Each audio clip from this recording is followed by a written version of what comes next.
We're on the ground in our Cessna 152 at John Wayne Airport in Orange County, California. This Cessna is equipped with two communications devices called Very High Frequency or VHF transceivers. The word transceiver is a compound of transmitter and receiver, which touches on the radio's ability to both listen to communications and broadcast them out. The two radios are identified as COM1 and COM2. The COM1 antenna is located above the passenger seat on the right side of the aircraft, while the COM2 antenna is above the pilot seat. Let's crawl into the cockpit and have a look around. It's important to keep in mind that radio equipment in different aircraft can be vastly different. Even aircraft of the same model, which are otherwise identical, can have different radio equipment due to alterations. This Cessna 152 has a relatively basic setup, which highlights some general characteristics which are somewhat universally applicable. We can turn the equipment on by flipping the master battery switch up. This is kind of like turning the key in your car to turn things on without actually starting the engine. We'll move over to the center panel where we find the avionics stack. Avionics is another compound term combining aviation and electronics.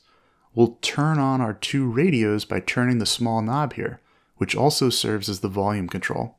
These LCD numbers on the display show us frequencies. Let's organize what we're looking at.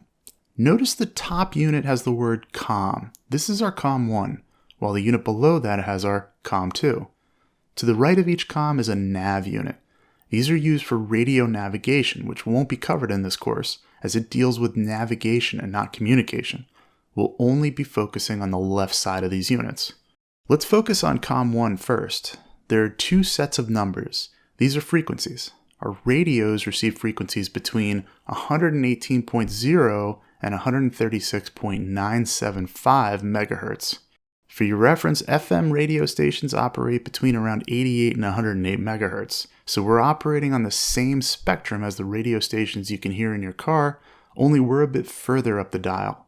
Different communication stations use different frequencies, so we'll have frequencies for different air traffic controllers, certain airports, and automated broadcasts. Just like in a car, we can change the frequencies depending on whom we're talking to. Unlike in the car though, we can set a new frequency without having to switch away from the one we're currently on. On the left side, the frequency 120.8 is the one we're currently using. It's the active one. On the right side, 124.85 is in what's called standby. It's not in use.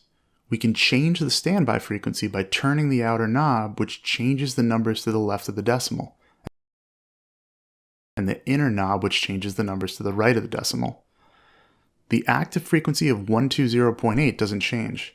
If we'd like to then use the frequency we just dialed in, 121.94, we can hit the swap button, this double-sided arrow, and the active and standby frequencies will flip. Once again, we can change the standby frequency moving the knobs and flip them again with the swap button. Let's set the tower frequency for John Wayne Airport. It's 119.9 as indicated on the sectional. We'll hit the swap button to make it active. Service 2691, Gemma Tower, runway 20 right, continue. Continue, Service 2691. The transmissions we're hearing are from air traffic control and other pilots.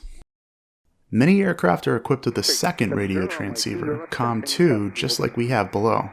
It's identical in setup to COM1.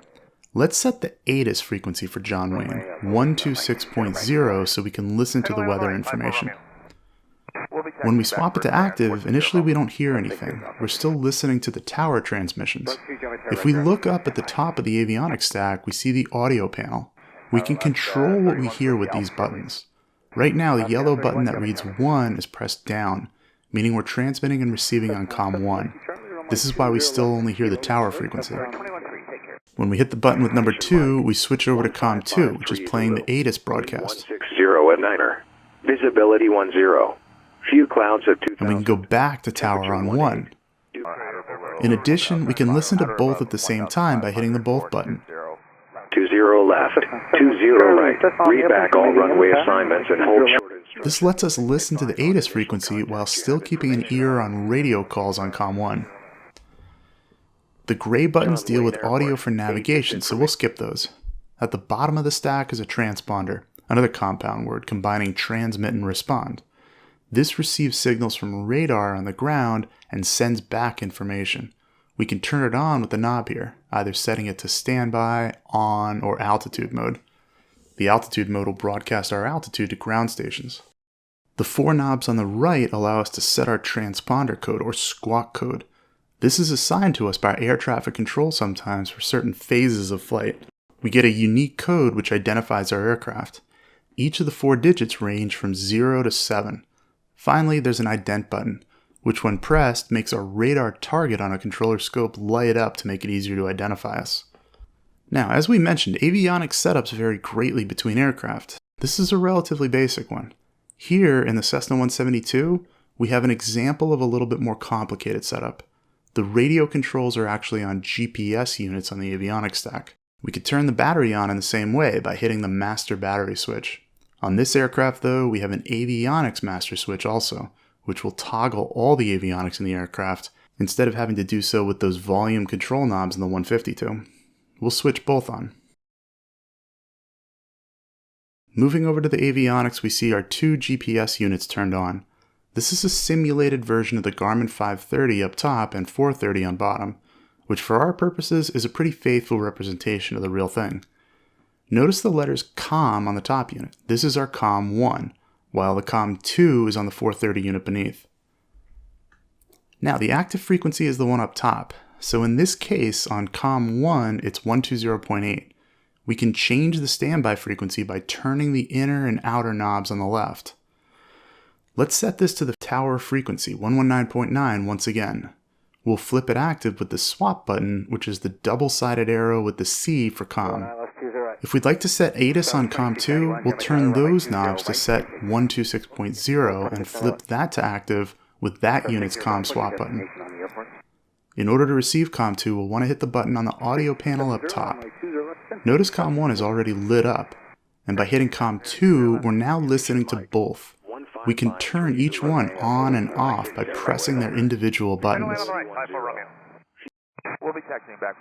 Temperature 18, 2.11. Altimeter 299er. Arriving and departing runways 20 left. Another feature here that we didn't have on the 152 is the ability to set which radio we're transmitting on. On the 152, we were either doing everything on COM1, on COM2, or on both. But here we can turn the knob to COM2 to switch to transmitting on 2, while we're still listening on 1. The transponder is at the bottom of the stack. We'll turn it on with the knob and set it to altitude mode. The 4-digit code is on the right side. It defaults to 1200, which is the VFR default code. We can set it using the buttons below. The ident button is in the top left. At the very bottom right of the unit is the VFR button. We can hit this to quickly set the VFR code, 1200. Again, every radio setup is different, so make sure you're familiar with your aircraft's COM1 and COM2, audio panel, and transponder functions.